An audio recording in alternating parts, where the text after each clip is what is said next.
I don't know about you, but I'm a big fan of green in all its forms. Get it? And for fellow lovers of, well, green, the Club Random merch store has you covered. Grinders, papers, and Zippo lighters, all designed to support your relationship with green, wink, wink, whatever, and whatever philosophy comes with that for you. Head to clubrandom.com and bring home some random. The problem is getting into therapy can be its own stressor, but that's where Rula comes in. Rula is a healthcare company that connects you with licensed, vetted therapists who actually fit what you need. They take most major insurance, and sessions can be around $15. You answer a few questions, pick a time, and you could be talking to someone as soon as the next day. Thousands of guys have already used Rula to finally get the care they needed. Don't keep putting it off. Go to rula.com/random and get started today. The founders of OneSkin are longevity researchers, and they asked a simple question. If a lot of visible aging comes from these damaged zombie cells hanging around in your skin, what if you could deal with those directly? Well, that research led to their proprietary peptide called OS1, is proven to target the visible signs of aging, helping you unlock your healthiest skin now. For a limited time, try OneSkin with 15% off using code RANDOM at oneskin.co/random. You know, you don't trust the restaurants, right? Right. This is a perfect example why. Right. Yeah, I can see that. Like he's one of let Barra, they know Barabbas personally. Yeah, Barabbas because he robbed them. How are you? Yes, man. You look exactly the same the last time I saw you. You haven't aged a day. No, yeah, Jay. Really? Do you remember that? Like, yeah, I remember. Real time? Yeah, I remember. Real time, yeah. Oh my gosh. It was fun. And I remember I was always so surprised. You seem so exotic, and you live close. Yeah. Everybody lives in LA. Yeah, we're here. How long have you been here? About 20 years now. 20? Yeah, like I met my wife. Well, you grew up in Jamaica. Yeah, grew up in Jamaica. How old were you when you left? Big, like 30 years. Oh, you were grown? Yeah, I'm grown up, yeah, man. I grew up on. I don't know if you smoke. No, I'm all right now. I'm good. Not right now? I'm all right now. Oh, I thought you would be smoking as I walked in. Now, why is that? You're not a big smoker? No, it's a very private thing for me, you know? It's very private? Spiritual. It's a very... I take that as an insult. Check what I said now. Like, yeah, certain parts of my life is not for everyone to see, you know? Like, and that, you know what I mean? So, I don't know. I've been that way since I was young. It's like how I grew up with herb. No, this is because it's more of a sacred sacrament. Yeah. I see. Yeah. It'd be like me taking communion. Yeah, like, hey, let's have communion. I mean, if I was still a Catholic, I did as a child, and yeah, I mean, not to that level, but I just, yeah. I see. But it won't offend you if I... No, man, I love it, man. I take the contact. What does that mean? Yeah, I take the contact from you. I thought you were speaking a different language. Contact. It means blessings upon you and your yak. No, Patwa, thank you. Good old patwa.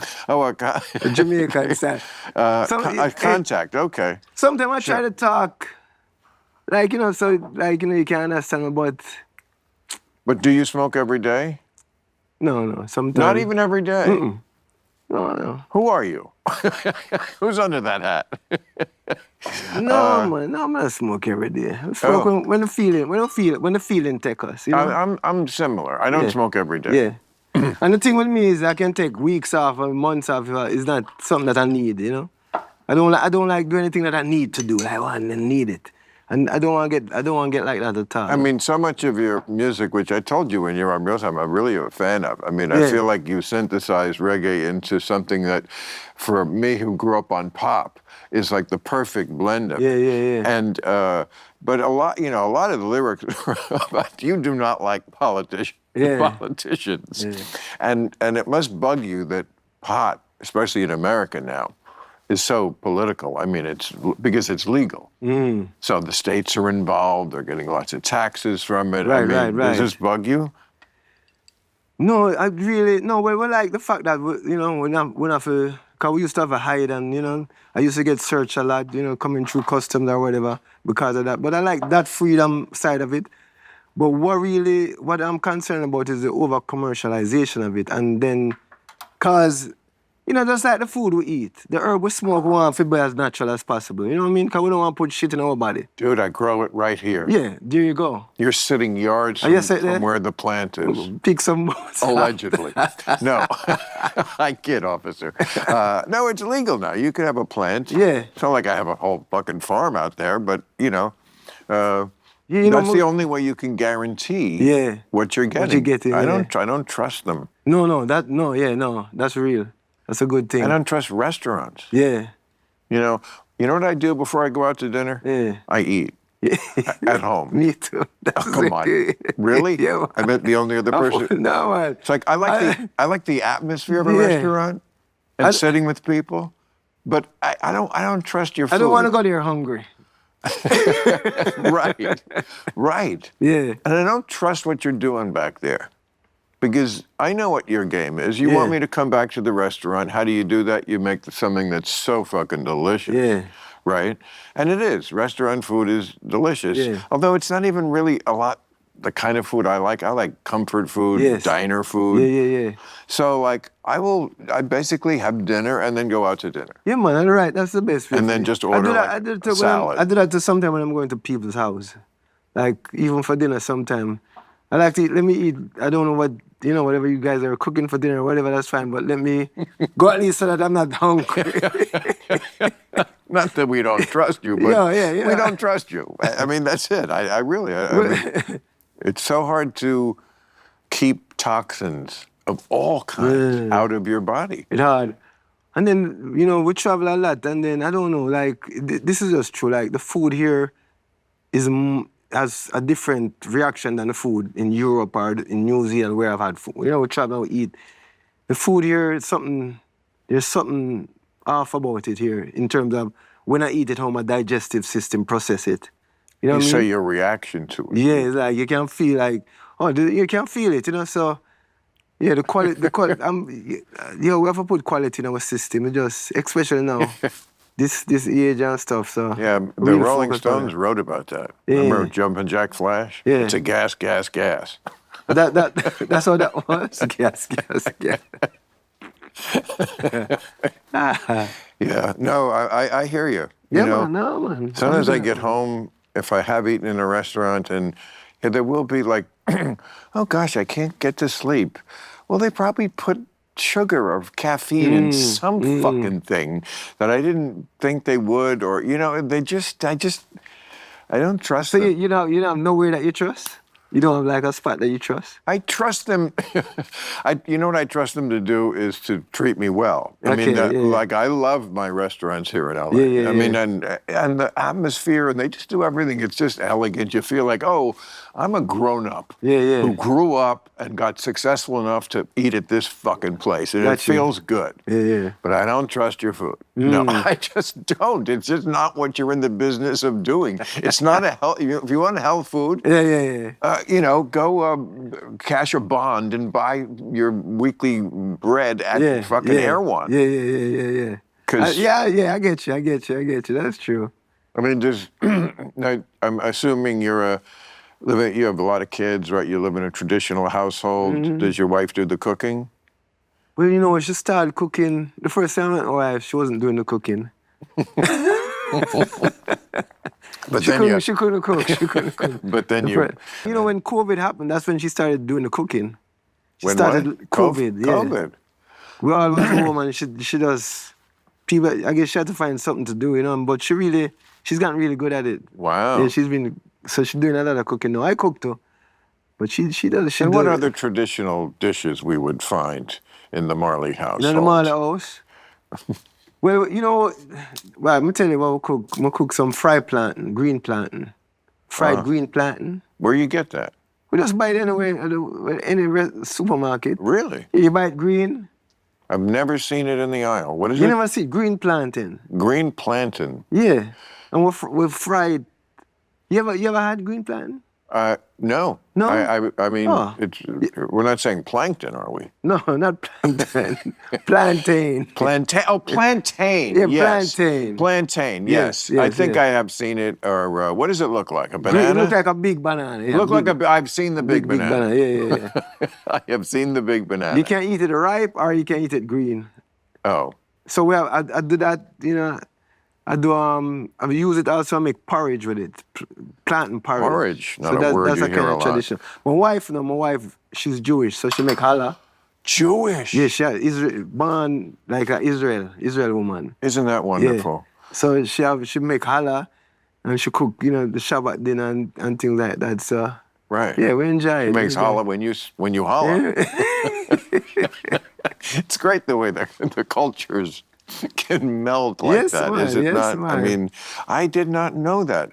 Married to a Jamaican and a Jewish wife. Yeah. Israel. And Israel, it works because people are just people, right? Yeah, I mean, it A lot work, of- but it work. Yeah, I mean, it work hard. I mean, what I say is like love work. If you have that real love, love work. You know, and you still have to work at it too. And then, I mean, it wasn't always kosher with the family. To use a technical term that actually applied. Yeah, but Right. eventually, them see the love, and the love conquer that stereotypical thing that they see or they want. Absolutely. You know, when them still love, them like, oh, this is all right. Yeah. Question is, can you make kosher plantain? Yeah, man, plantain kosher, man. Yeah, man. You can? Yeah, man, kosher. You can make anything kosher. Yeah, plant vegetable kosher, man. Vegetables. I think I would. Right, you can make anything kosher Yeah. because it's complete bullshit anyway. It's just some guy who's saying this is, it's the rabbi, bless him. I mean, it's not like they're doing it. They're actually putting, caffeine in it or something. No, I think them have certain traditions of how they slaughter the animal and stuff. It's ancient Yes. tradition. It's an ancient tradition. Yes. Because in commercial farming, it's like brute. Them just slaughter the animal. All that fear, all that blood, all that stuff affect what you're eating. Like Correct.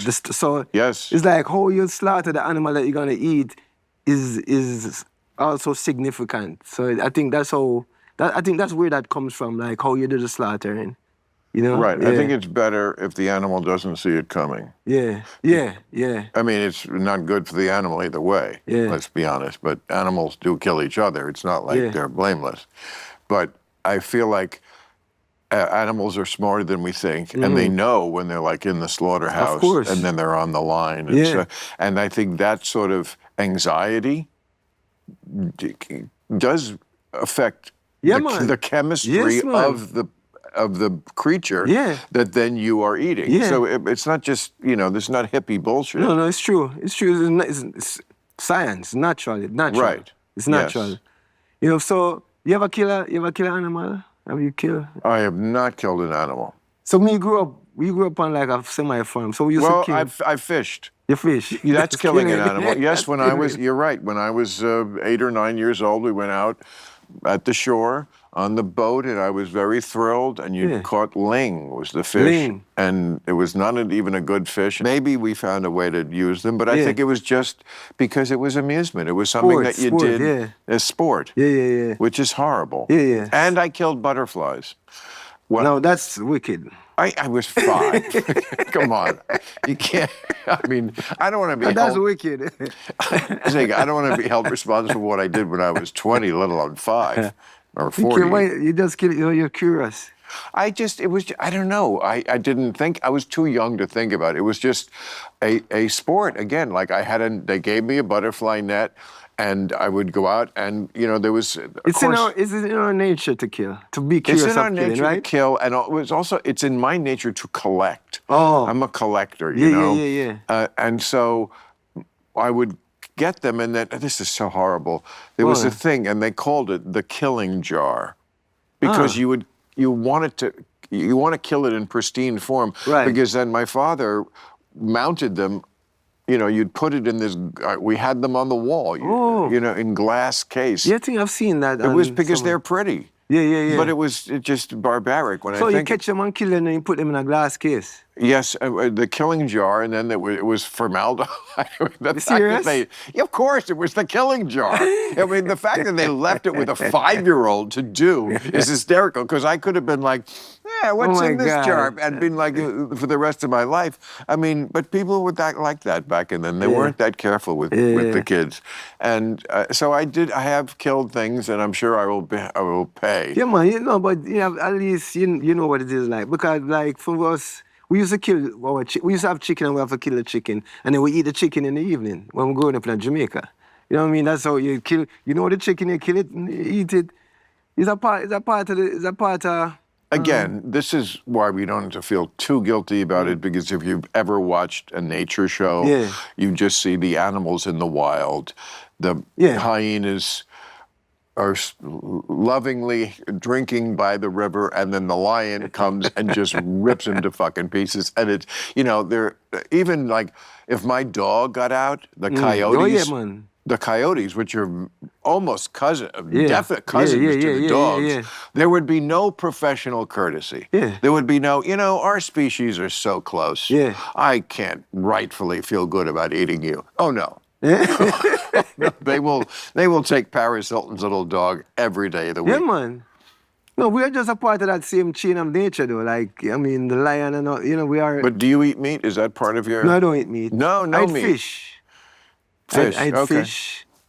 And I dabble with chicken sometime. But no meat. I stopped eating meat long time. Meat, I don't know. Okay, but I don't understand that distinction. Like, I know people say I'm a pescatarian, I just eat. I mean, if you're willing to kill a living creature who's living his best life, I don't know why you don't go all the way and eat whatever animals. It's not because I don't like, I have nothing against people killing cows and eating cows, but it's just my digestive system, I don't need it.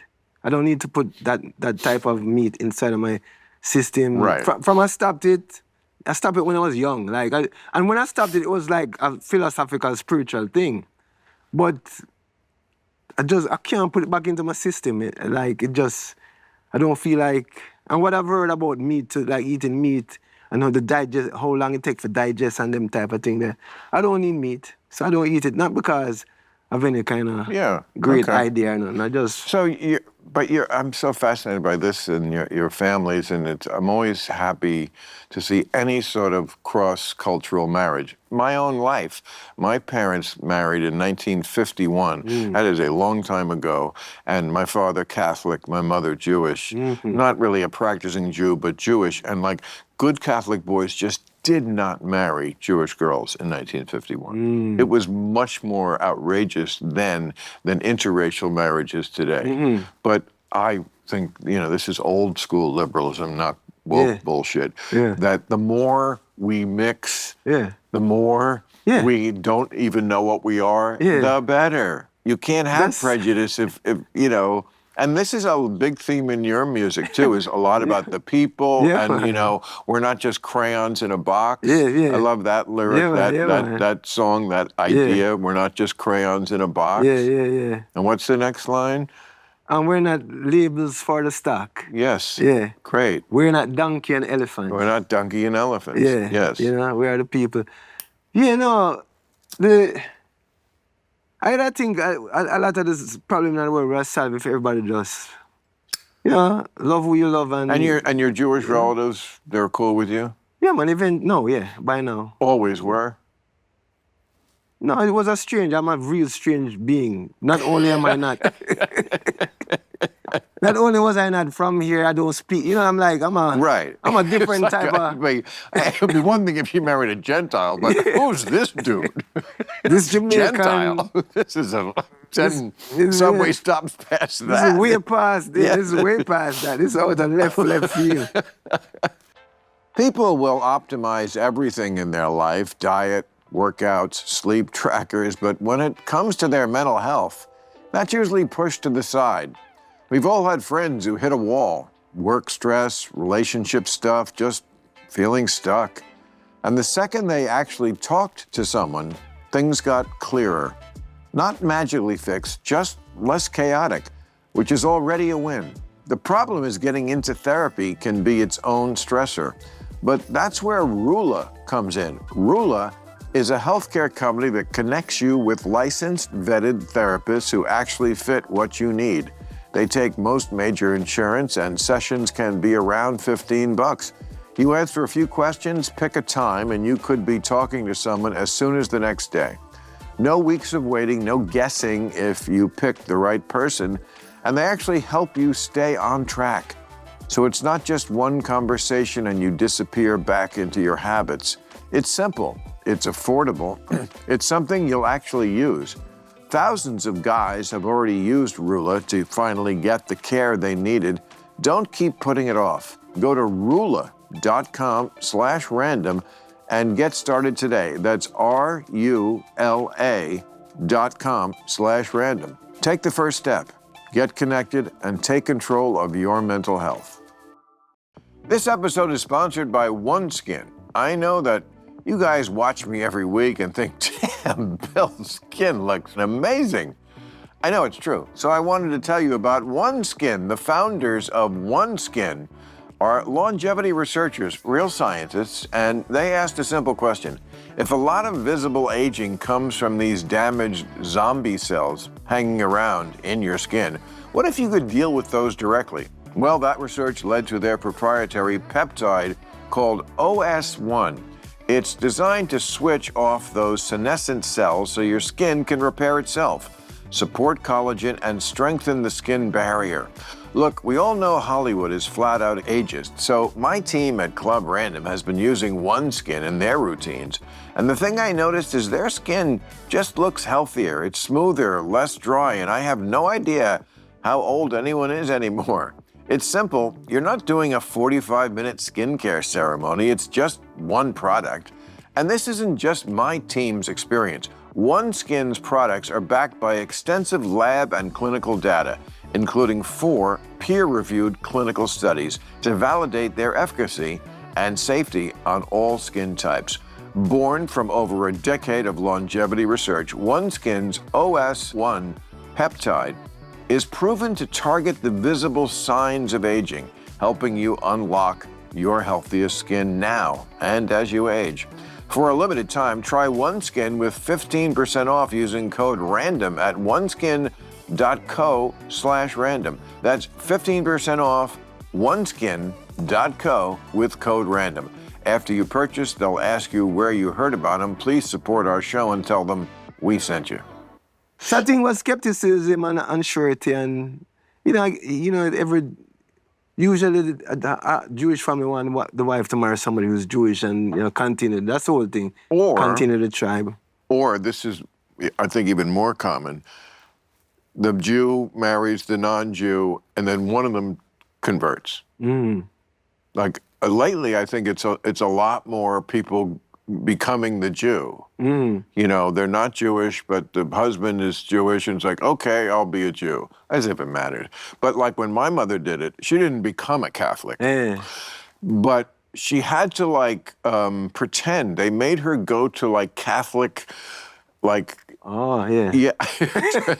And I remember she telling me the priest that did it was cool because he could have been an asshole about it, but he was like, look, I know this is bullshit. You know this is bullshit. Oh, that's cool.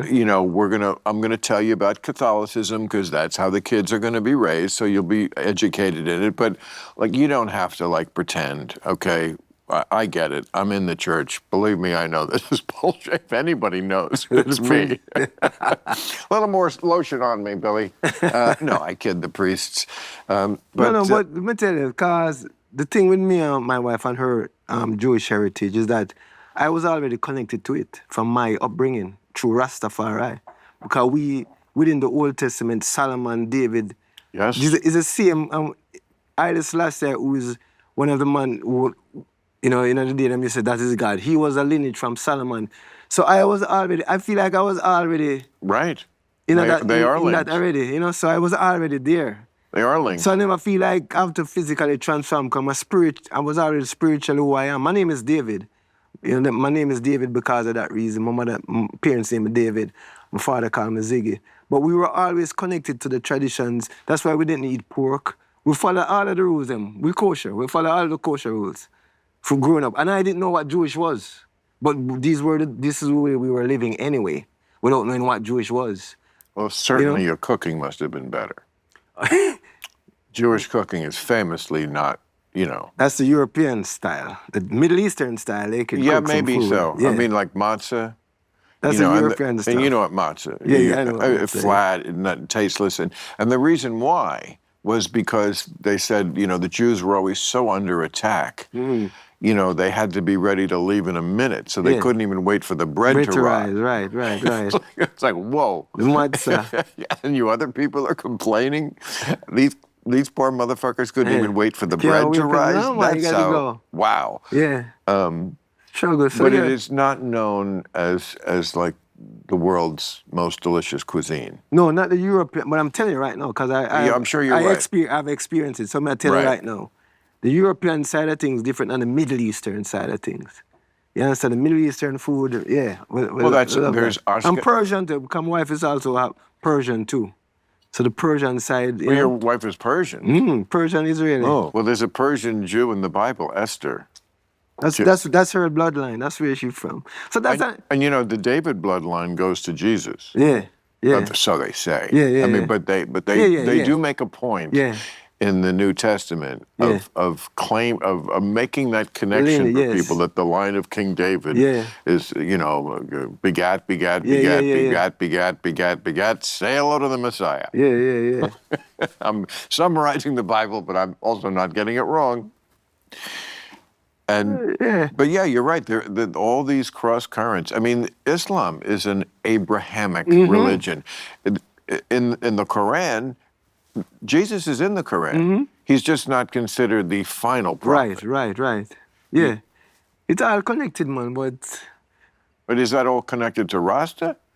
Yeah, man. Well, we're all connected to it because, in a way, I guess we all was searching for something, and, something... I hear that a lot. I guess that's what it's about, like the journey of life is exploring. Not just exploring physical, but exploring mental, spiritual too. Let's explore, let's see, God is there, such a thing. I'm not doing that much of that, I got to tell you. But I'm, maybe I'm 70, but I feel like I know who I am, I know what I do, I want to keep doing it, I like it, what I do, I like who I hang out with. I'm not sure I'm searching for anything except the next really good streaming series. I'm absolutely searching for that. But where does that come from? For me, you said that... Netflix. No, you said that, but you said that creative energy that you have, that creativity, where does that come from? Creativity. That's a... Tell me about that. Deep question. Because me, it's the same thing with me. Deep question. Where the shit does my... I was just telling somebody, I have no, sometimes Part of yours comes from DNA. From DNA? And so does mine. Okay. I feel like I had the perfect parents to be what I became. I mean, I became a comedian whose fodder is mostly all the news, but not just politics, but culture. I lived in a house where my father was funny and was in the news business. Okay. So plainly, that comes through, and the next generation, I mean, you certainly have, done your father proud with the way you continued on with the, again, the music, but like 2.0. Yeah. It's great. I mean, I like your father's music too. Yeah, man. No, yeah. It lends itself really good to like putting it to a, kind of a, not a electro beat, but, I mean, them can work. They do it all. You can go in work with it. You can fit into anything. Yeah, no, you really can. And the stuff is so great, and the message is always very positive and upbeat. I've never known a unhappy Jamaican. Maybe they're not happy when they're away from me. I don't know. I'm going to take credit. Maybe it's me when I'm around them. I don't think so. I think that I don't know where does that come from. We're not sure. Where does that come from? That's true. That innate happiness that everybody's trying to get. No, we're natural tendencies happiness. But why? Why is it? You think it has something to do with the religion? No, I think I think it's just how we grew up within Jamaica. That what brings you happiness? You know, I say it wasn't material thing. It wasn't the thing for money. It was going to the mango tree, picking the mango. You know, playing playing stone war with your friends. It was the simple things that make you happy, and that's joyfulness. Oh, the mango tree. The mango tree or whatever, and just playing on the streets, and you know, you never know anything better. I love having a mango in my mouth. Yeah. Wait, that came out wrong. Jamaica have plenty different mango. I was always, when I'm here, I say, man, nothing against the Mexican mango, but Mexican mango ain't got nothing on Jamaican mangoes. We need some Jamaican mangoes. I don't know if there's some kind of trade embargo or what, but we ain't get no Jamaican mangoes up here. Maybe it's the horticulture because, you know, plantains and mangoes were just not part of my youth. There was not a Jersey thing. Where you grew up on? New Jersey. Yeah, but what kind of food you grew up on? What kind of food? Meatloaf. Meatloaf. Meatloaf with a potato, right? No, just meatloaf. No, there was I was a sickly kid a little bit, and so like if my mother found something I did like, there was like a year I only ate meatloaf. Stick with that. Yeah. Stick with that. Find what works. Yeah, you know, that's the really. secret of life. Finding what works. For me, it was meatloaf at age 6 or whatever.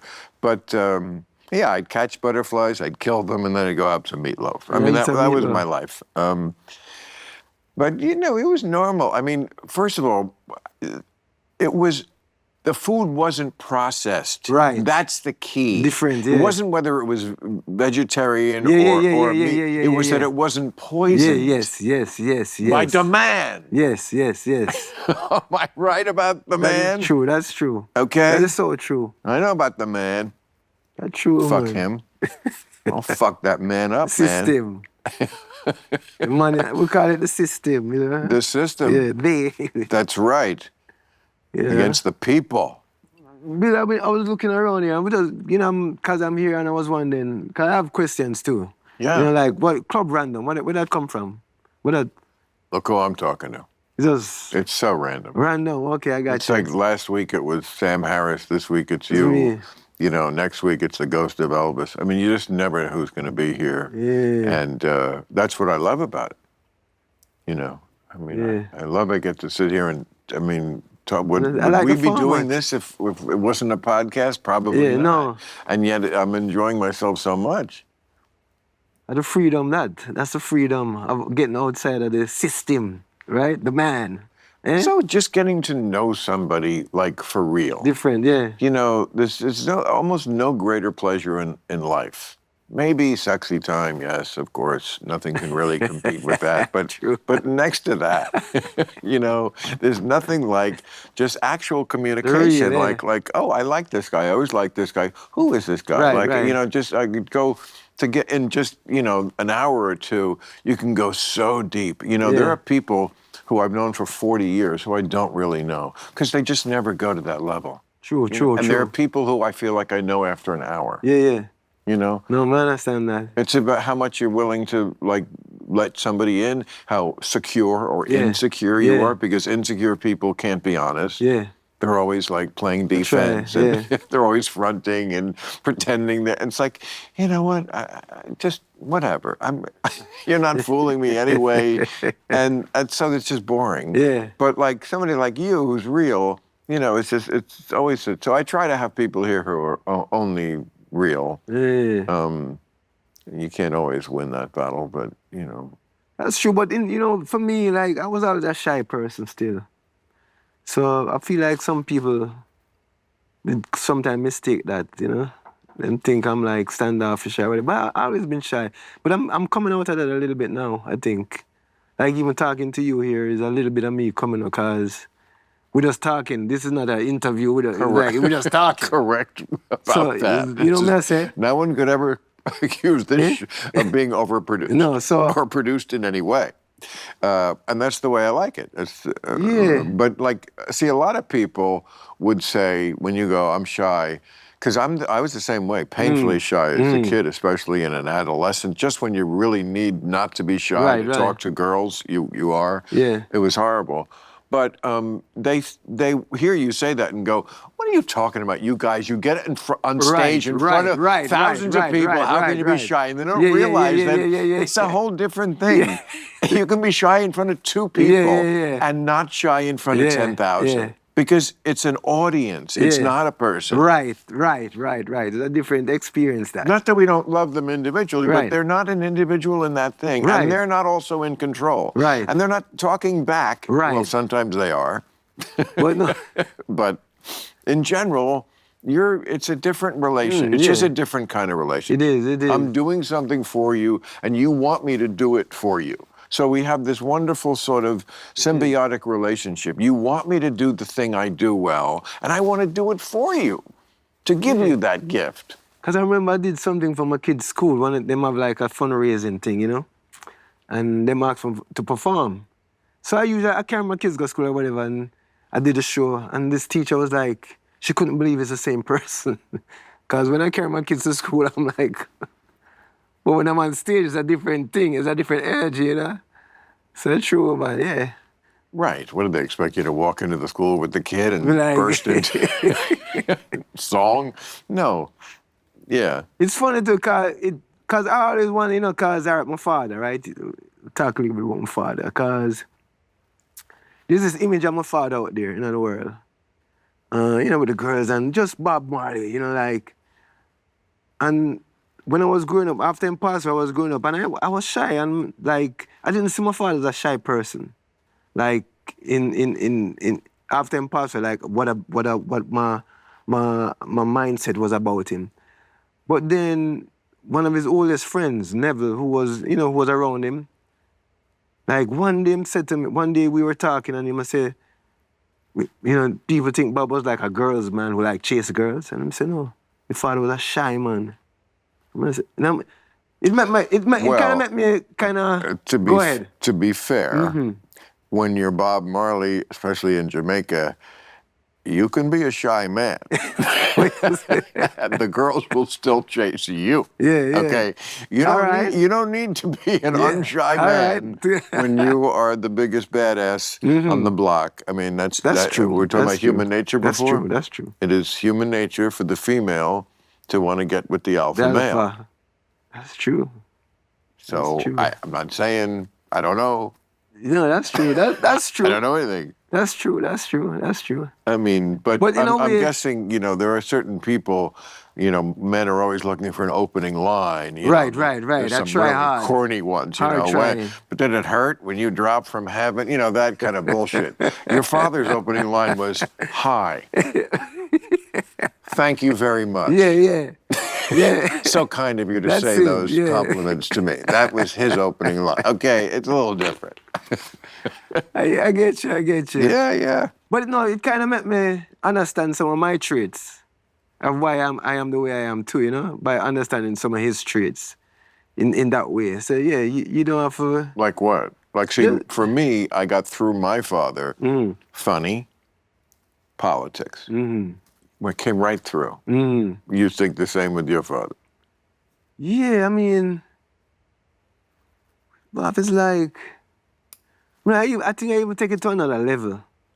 Because he was much more open than I am, and I was. And that was one of the problems too. Because him letting everything and everyone, and it wasn't always good. It wasn't always good to be that open. And it costs you to be that open too. What do you mean, open about what? Just people, anybody, whatever, just open. You know what I mean? Just like... You mean his life was too public? Yeah, public, not in the sense of what we think about no, like press and not like that way, but the people. Yeah, the whole island thought they knew him and owned him. He was bigger than just his family. He had to be. He was. And then in a way, your inner circle. Who's in the inner circle? In a way, I feel like if him did have the ability to say, I don't want you in my inner circle, but he was too compassionate. Because him too, it's too much. So I think I learned from that really. Like, I don't really have friends. I don't really deal with friends in terms of that. You don't have an entourage? No, I have an entourage. I do. I'm a... I have a fucking awesome entourage. Red and Sonny West. Yeah. Joe Esposito, Jilly, and whoever that guy Eddie Murphy is. Which one? Who that? Whenever they die, I hire their bodyguards. That's my thing. Some of them they gotta be the best. You know, get me Elvis's guys. I'm a loner. I've always been a loner, though. I've always been alone. I say that about myself. But you're married. How can you be a loner if you're married? I'm not married, and I've never been married. That's a loner. I can be a loner when I'm married, too. Your wife didn't want to hear that, especially a Jewish. She knows. Because really? sometimes I'm a loner. So she's cool. She knows when you need to be alone. She know. That's the best kind of woman. Yeah, man. That's why it works, man. That's why it works. No, I know. I feel the same way. Yeah, you have to have that. It's you. But sometimes, as a man, you also have to make sure that, too, because you can't sacrifice that for everything. You know, you need that. I need that. Need what? That time, yes, of course. You understand? So, as a man, you also have to make sure you get that. Well, you know what it is? Look, you're a charming guy. I'm a charming guy. Mm. No one has enough charm to be charming that much of the time. All the time. You know what I'm saying? Yeah. I can be so fucking charming, not 24/7, every week, every month. Can I get a week off from me charming? Yeah. Because it's like when I get up in the morning, I'm not in a bad mood. Right. I'm just not in the mood to talk to you. I got you. People, I'm not grouchy. I'm only grouchy because you're trying to talk to me. I'm having a great time in my head. Because it's morning time, my morning, noon, and this, I'll talk to you later in the day. No, we understand that. It's that reality. That's reality. No, you have to find a woman who can deal with that. It's know what I say? It's so about acceptance. And it's a balance too. It's a balance because you still have to balance what a woman needs also. You have to, it's compromising too. Your own selfish thing sometimes. You got that. You got to give a little bit and take a little bit. That's how I am. That's how I stay. But every time there's sometimes I say, all right, I'm on a union break. I'm taking a union break. And then I should laugh and the kids laugh. I'm on a union break, guys. Well, I stayed unmarried for one reason. Mm. No woman, no cry. No, I'm kidding. No, I mean, Bro, marriage, listen, it's not about marriage. It's about love. So I don't see myself, I'm married to my wife out of love, not out of, the thing of marriage is really a spiritual thing between you and the woman. Mm-hmm. You don't have to be married in society to have love with a woman or, I don't know how many women, I don't know, whatever. Or a man. Or a man. So it's like... Or a zoo animal. Yeah. The marriage thing is not the idea I stick to. I stick to that love thing because I could have been with my wife and not married and still love her the same way. And we're married and we love the same way. Like, the marriage is like, is the icing if you want to put icing on the cake. But the cake is still good without the icing. You know what I say? The cake is still good, but with a Jewish woman, I would put a ring on it. I'm just saying. No, you have to. Now you're talking to people I know, okay? You have to. Okay, I know Jewish girls from New Jersey. But you want to put a ring on it too, though, bro. You want to put a ring on that too. I know. I mean, you want to put a ring on it. Rings. This is a health ring. I'm not married. This is. You have one of these rings? No, I'm not one of them. But you know what that is? There's some kind of ring on measure your thing and blah, blah, blah, blah. It does. It does. It measures all your, I mean, I think mine was reprogrammed by EI. I mean, AI. What does it do? What does it do?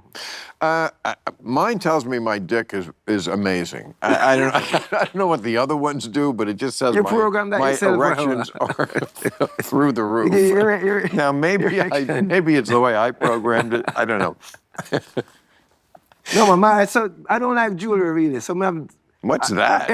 But here why? I mean, this is that must be a lion. Yeah, this is a lion. Of course, lion, a symbol. This is my wedding ring, but I asked my wife. if I wear my wedding ring, it have to have more meaning than just what society wanted it means. So I had her put Hebrew inside of the ring with the name of God and stuff like that. So when I put it on, there's a symbology to it that is spiritual and goes beyond a paperwork thing. You know what I say? So that's all. Yeah. So.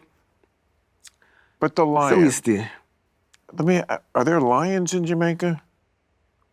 Ethiopia. Yeah, Ethiopia. No lion there. Although we call ourselves lions.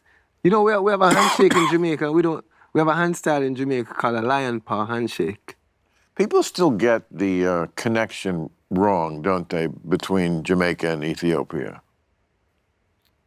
I mean, do we really understand? Does the public really understand that connection with? No, they don't. Well, tell us. Because a lot of people Haile Selassie. Funny, a lot of people think the Ethiopian flag is Jamaican because they don't understand that. They see the red, gold, and green and say it's a Jamaican. Our flag is green, black, and yellow. But because they associate Rasta and that color with Jamaica from my father and those. But isn't there a connection with Haile Selassie in Ethiopia? Yeah, I mean, it's from the faith of Rastafari. Right. No, the whole story, according to what I understand, was that, again, we're the people in Jamaica who took on the faith of Rastafari, them believing in the Bible and the prophecies of the Bible. And so there's a part of the Bible that tells you the prophecy of the coming of Haile Selassie, the kings of kings, the lords of the conquering. He has all the titles that is written in the Bible. And so, including lion. Yeah, and so that was the beginning of that connection. And then there was also a rebellious nature about coming out of independence from England, out of slavery, out of the white Jesus imagery, to find a black representation of God.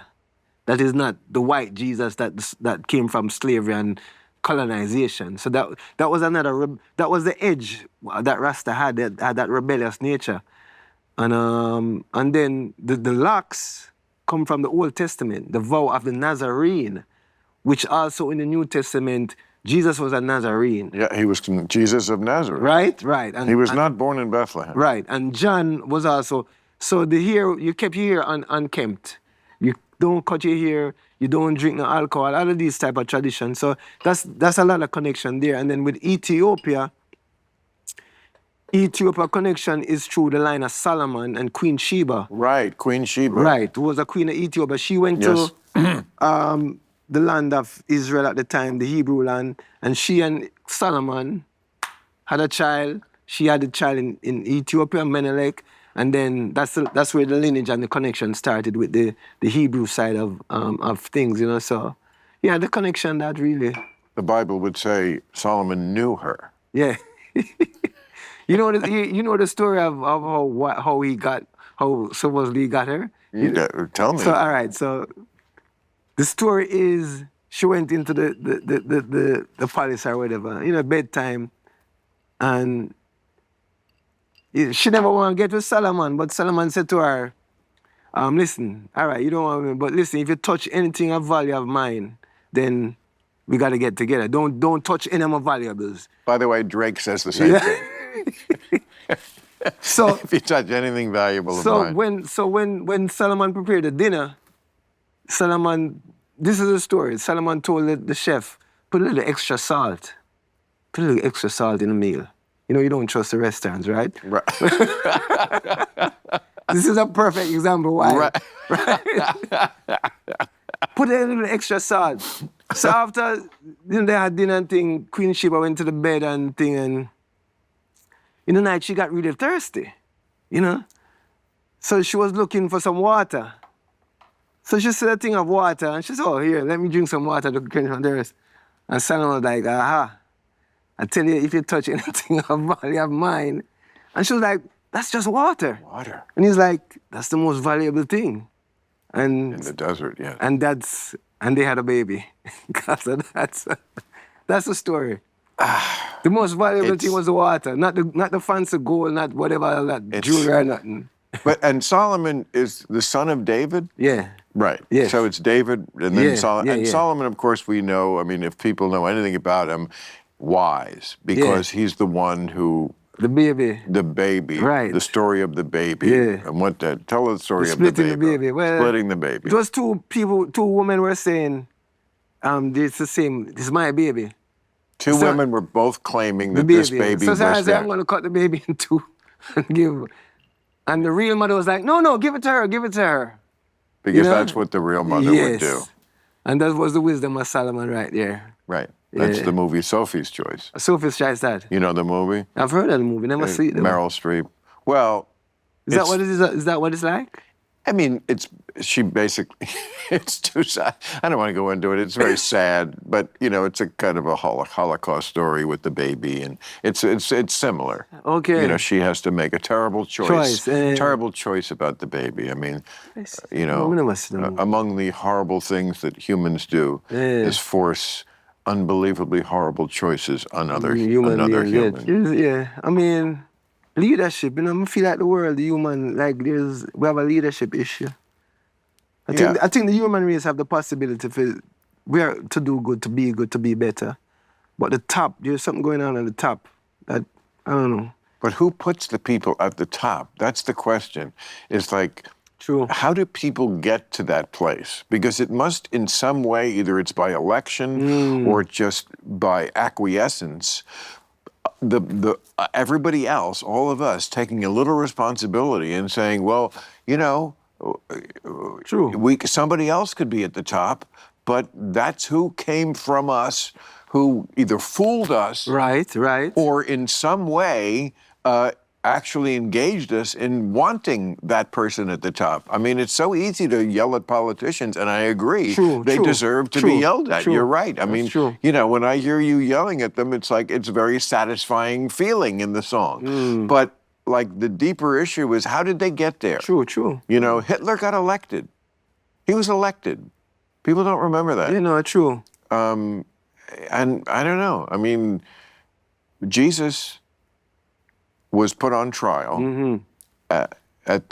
when they brought him in to Pontius Pilate. Yeah. It was the time of year. It was this time of year actually, when traditionally the Romans would release one prisoner.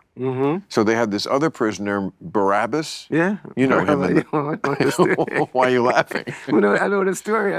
Yeah, it's a great story, and it's a great name, by the way. I use it when I check into a hotel. Barabbas. Billy Barabbas. See if they're on their toes. That's a good one. But, so you know the story of Barabbas? Yeah, I know the story about What is it? Tell me. When them say which one them want release, and the people them say Barabbas, them want. Because why them check Barabbas, and this is a trick. Well, who was Barabbas? Barabbas was like he's like a gangster, like a people guy, Like a what? A people, like one of the, like a Don. You know, a Don for the people. He's like a low-life thief. Yeah, but for the people, it's like he's one of the they're low-life where he's one of us. Yeah, I can see that. Like he's one of them. They know Barabbas personally. It's like, let Barabbas go. Because he robbed them. That's why they know him personally. Them still choose him, But no, you're right. But the people try. But wait. We got to go back to why this is relevant. So Barabbas. So it's Easter time. Yeah. So Pontius Pilate says, okay, you know what? Because we're good people. I mean, you've heard a lot of things about the Romans. Yeah, we're this, we're that. We kill everybody, we conquer. Okay, sure, like you're perfect. But every year at Easter time, here's what we do. We let one prisoner go. Yeah. And we make this into a game show. We let the people decide. Right. So they had Jesus and they had Barabbas. Right. And they gave the people the choice. Who would you like to let go? Son of God, this perfect... this crazy guy who said he's a son of God. This orb of perfect light. This mentally ill guy, them would have said, this crazy guy, he said he's a son of God. Or, Sonny Liston in 1965. And the people pick Barabbas. Yeah. I just think of that every year when I lose the Emmy. You know what I'm saying? No, yes, still. People are not great at choosing. They're just not. But if they hadn't chosen Barabbas, then Jesus wouldn't have been crucified. And then what would we be wearing around our necks? Right. Well, you know, what kind of bling could you have? Not a cross. Yeah, we still need our message. Like, we have to do something. We cannot sit back and accept that. Accept what? Accept that, the people make bad choices, so that's the way it is, you know, that's that. No, not the way it is, but, you know? But the people it has to start with the people. Yeah. You know, both positively and negatively. People have to take responsibility. You know, you have a Bill of Rights. We have rights. We also have responsibilities. True. I mean, people are not educated on what the fuck's up, basically, if I may use a technical term. They don't know what the fuck's up. So, you know, I have limited sympathy when they make stupid choices because they didn't do the hard work of educating themselves or getting involved. Yeah. I mean, I hear all the time people come up to me, usually people in fancy restaurants who are doing very well or enjoying all the privileges of the life. They hate privilege, but their life is just nothing but fucking privilege, okay? Bill, what are we gonna do? And like, you know what?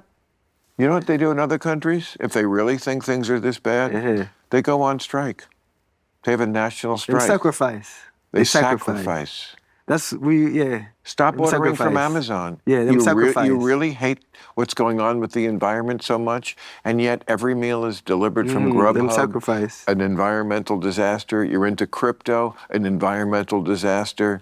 You know, it just, I see a lot of talk. I don't see a lot of action. No sacrifice. No sacrifice. We have to sacrifice. And I mean, leadership can come from within the people in terms of start at that level. Let's take the leadership at that level instead of like, you don't have to be the biggest president or the biggest whatever, but the leadership can come from the community level too. And start it that way. That's the only way. I feel like I can get and the music is a part of that too. That's why, you know, the whole pop culture, you're a part of that. We're all a part of that because we still have to push out that energy out there for people.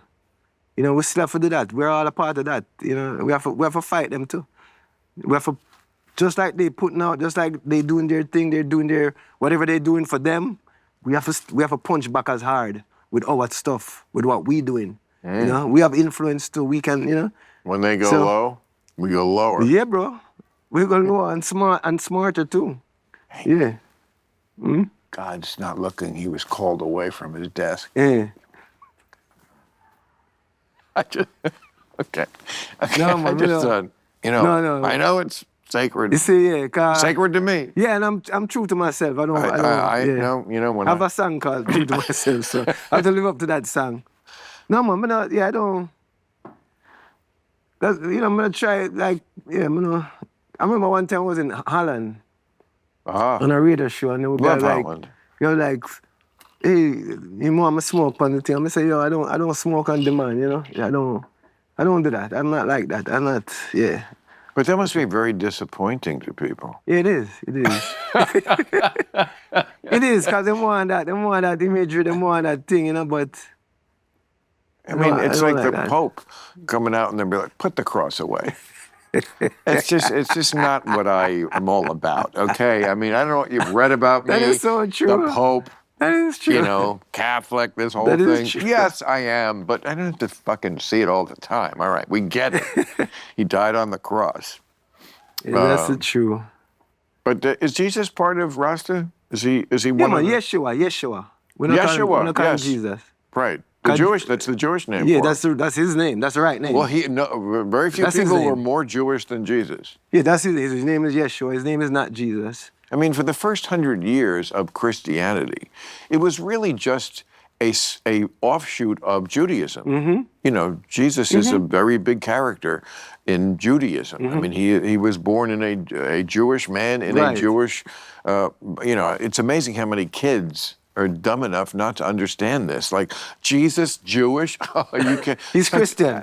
It's so stupid. Exactly. I mean, this is how bad the schools are, that they don't teach this basic idea. Yes, there could not have been any Christianity if he wasn't a Jew first. It was a Jew.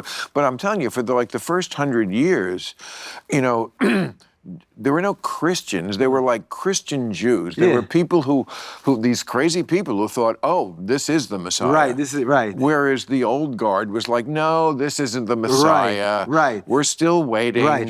You know, I mean, I never understood what that personality schism was all about, but it's interesting to me that some people were all about, no, we still need to wait. And some people were like, no, this is it. This is the guy. I mean, it's just, I feel like it's not really about whether he is the guy or not. It's more about your personality and the way you see the world. And some people like to keep waiting, and some people like to keep things as they are.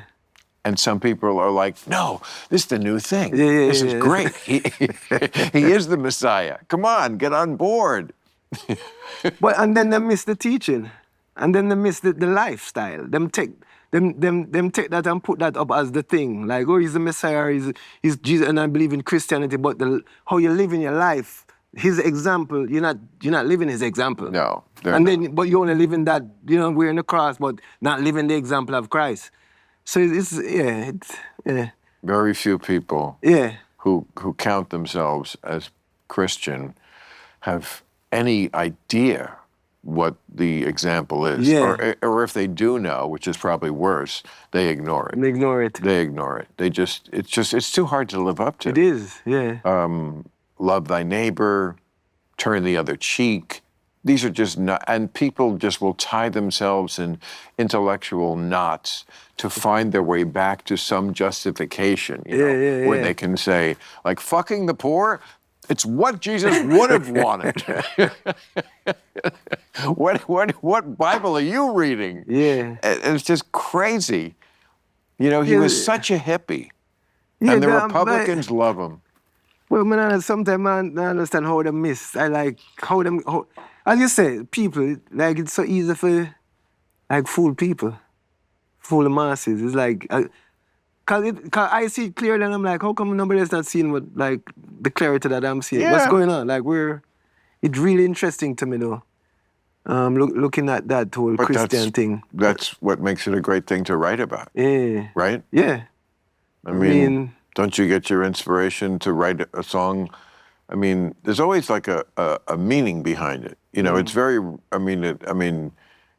your culture has the reputation of, don't worry, be happy.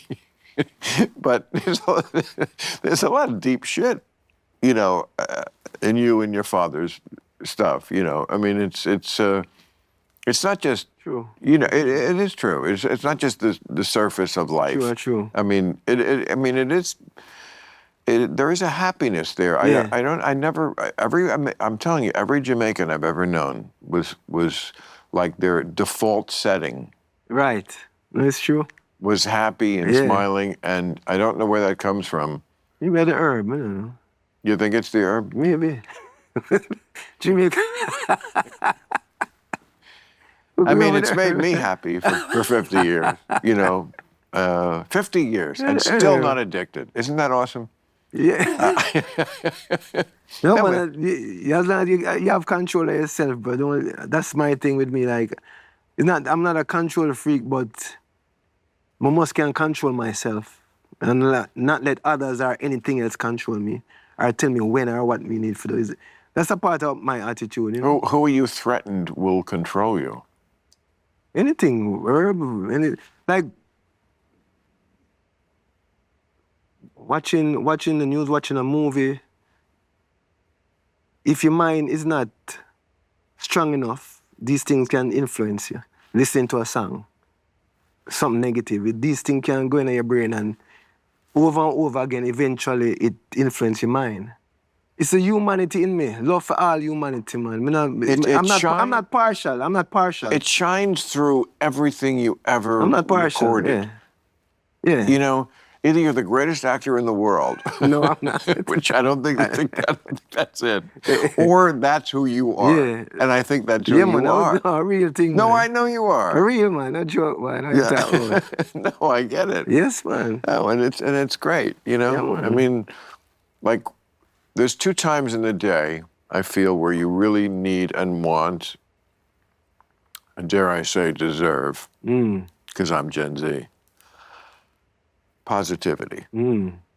One is when you wake up, and one is before you go to bed.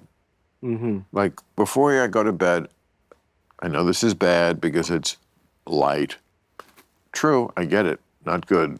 But I watch TV. Yeah. That's like, Me too, watch TV. it's sacred to me.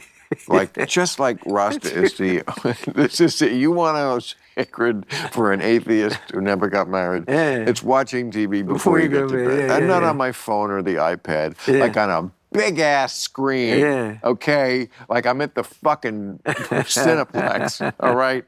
Assholes watching on your phone. You with that, yeah. And you know, before I go to bed, I want to watch TV. But there are some things I don't want to see. Yeah. You know, I mean, I started watching a series last night, which I do want to watch. It's with Nicole Kidman. And, you know, I mean, I was reading the review, and my girl said to me, are you going to watch that? I said, yeah. She said, why? I said, because I trust her. Which is the highest compliment I could give to someone in show business.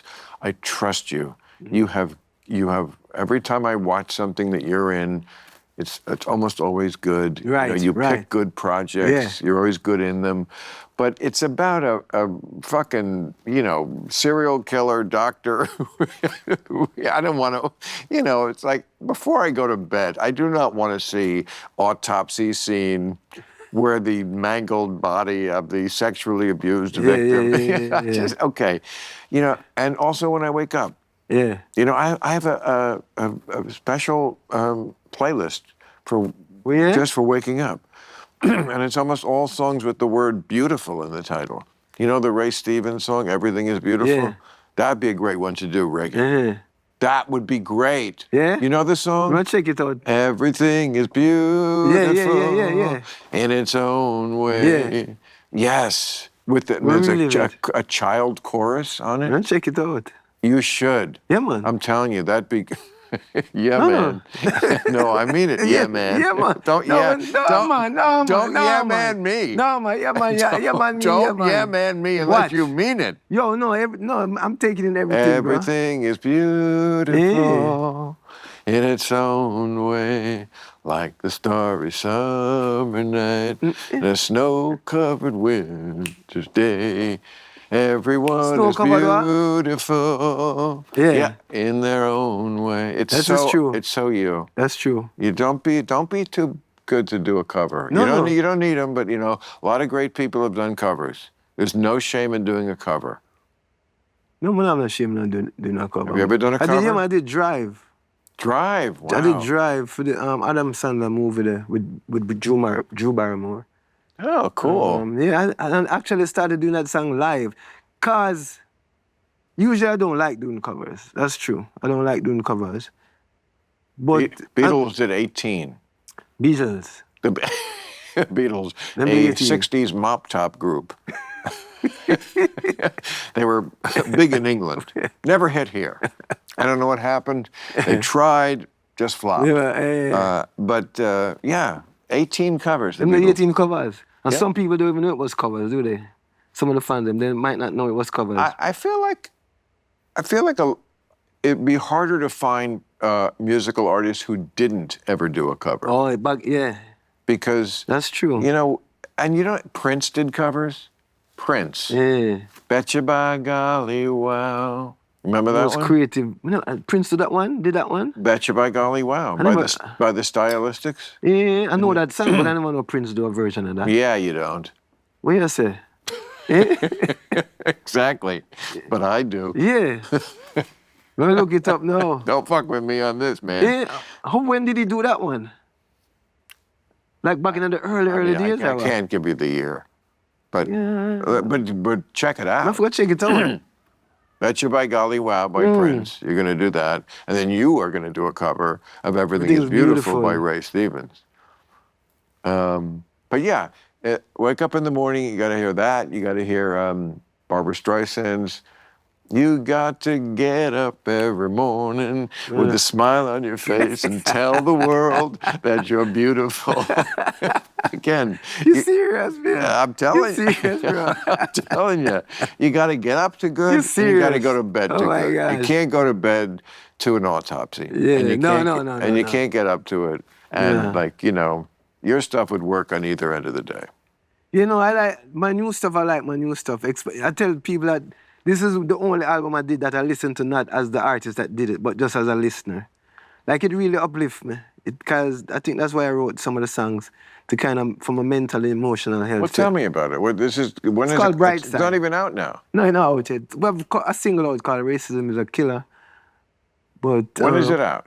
April 18th on vinyl. April 18th. Yeah. Perfect timing for doing this podcast. Yeah.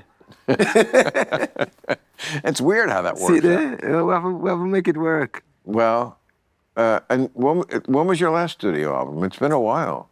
Yeah, last one was a kids project, but it was during the pandemic thing, so that wasn't really done in a way. It's been a while. Wow, it's been that pandemic did a lot for you. Albums, Jewish cooking. Dog, we got a dog too. I do got a dog. I know, we got a dog. God, let's have a pandemic every 10 years. I tell you. You have a dog. What's your dog? Romeo is a water dog. A water dog? He's hyperallergenic, because the kids them kind of have allergies and stuff, Oh, really? And my wife was no hair? No, he have hair, but it's not shedding. It doesn't shed. Oh, cool. Yeah, and my wife, Orly, her name is Orly. She was so against it at the time, because it's really, she takes on a lot of responsibilities, My wife, she really kind of have that kind of personality where, Kids are a handful, I hear. And the dog would be another kid. So she was very reluctant about it, but eventually she loved the dog more than probably I love him. If I discipline him, she's like, no. So you didn't even want the dog and I can't even talk to the dog? But the kids love the dog. The kids love the dog. It's good. Yeah, and my 9-year-old, have a good body. You got to have an animal in the house. You do, because it resets your sense of humanity. It resets your sense of honesty. Honesty. It's true. That's what's the best thing about pets. Yeah. They're fucking honest. Yeah. They don't lie. They don't know how to lie. They don't care. They have no pride. Don't care, yeah. They have no pride. That's true. If they want that biscuit, oh yeah. Yeah. Or, you can just give them stuff you wouldn't eat. Yeah. No pride. That's true, man. And it just gives you perspective on life. Yeah, man. That's true. Cause I grew up with animals. Which animal? In Jamaica. Dogs and cows and goats and chickens. You ate? Yeah, and chickens. And when I was young, I started learning to, do my own farming and stuff like that. So I grew up. Did they have chickens around the house? Is that was a thing? Yeah, man. I mean, whenever I see film of Jamaica, there's always chicken. Yeah, man, chicken. And stray dogs. We usually have some stray dogs around here. Brownie, we call him, whatever color they is, that's what we call him. Brownie, Blackie, Whitey. I had a dog named Blackie. Blackie, he was black? Of course. I'm not that ironic. Yeah, Jet Black. Yeah, Jet Black, Blackie. Yeah, Blackie. His real name was Ebony, but I never really liked Ebony. A little bit, yeah. It was a little fey. Yeah. Blackie, better. It just sounded. Blackie better. You have to like the name of the dog. Yeah. And now I have Chula, who's very old. Such a connection. Yeah. Such a connection, man. So, I'm facing being a empty nester. So you'll get another dog? Or? I will, of course. Yeah. But, when you get them, it is a lot. No, maybe it's not a lot like having children, but you do have this period where, they're animals and they don't understand English, which is a real problem. I've tried to teach it, but they don't they don't want to learn English. And so you have to, inculcate with them these ideas that are foreign to them, and you can't speak English to them, but they have to know that they can't go to the bathroom in the house, and they have to do this, and they have to do that, and everything is such a struggle, and they're young and dumb, like we are when we're young, dumb. And so it's a real, there's an adjustment period.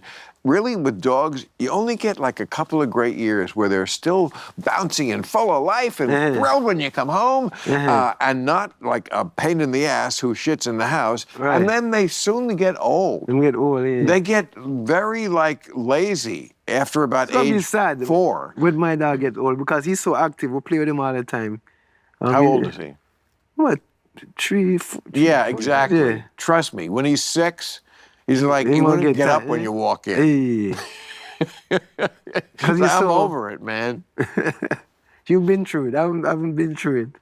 You've been through it. Well, I'm glad you're in the area. Yeah, man, I'm glad too. I am terribly disappointed you don't smoke pot with other people. But if I joined the religion...